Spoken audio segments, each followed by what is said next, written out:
ബംഗളൂരുവിൽ ഭാര്യയെ കൊലപ്പെടുത്തി തലയെറുത്ത് പോലീസ് സ്റ്റേഷനിലെത്തിച്ച് ഭർത്താവ്. ബൈക്കിലാണ് ഭാര്യയുടെ തലയുമായി എത്തിയത്.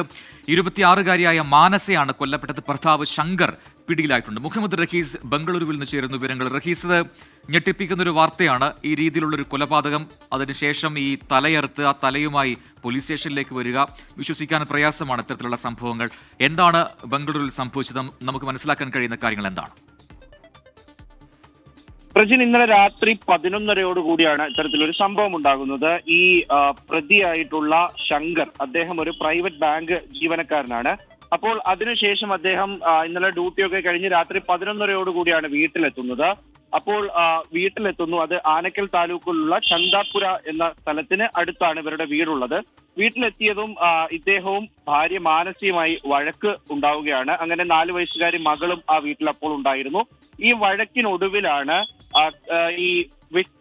ഈ കത്തി ഉപയോഗിച്ച് മാനസിയെ വെട്ടുകയും ഒപ്പം തന്നെ തല ഏതാണ്ട് പൂർണ്ണമായും അറുത്തെടുത്ത് അത് ഒരു സഞ്ചിയിൽ പൊതിഞ്ഞ് ബൈക്കിന് മുന്നിൽ വെച്ചുകൊണ്ടാണ് ഇയാൾ തൊട്ടടുത്തുള്ള പോലീസ് സ്റ്റേഷനിലേക്ക് പോകുന്നത്.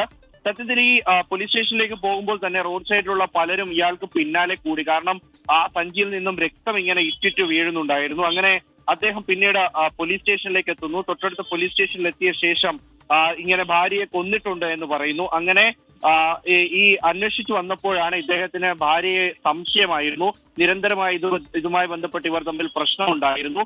അങ്ങനെയാണ് ഈ ഇന്നലെ രാത്രി സംഗതി കൂടുതൽ വഷളാവുകയും ഒരു കൊലപാതകത്തിലേക്ക് എത്തുകയും ഒക്കെ ചെയ്തത്.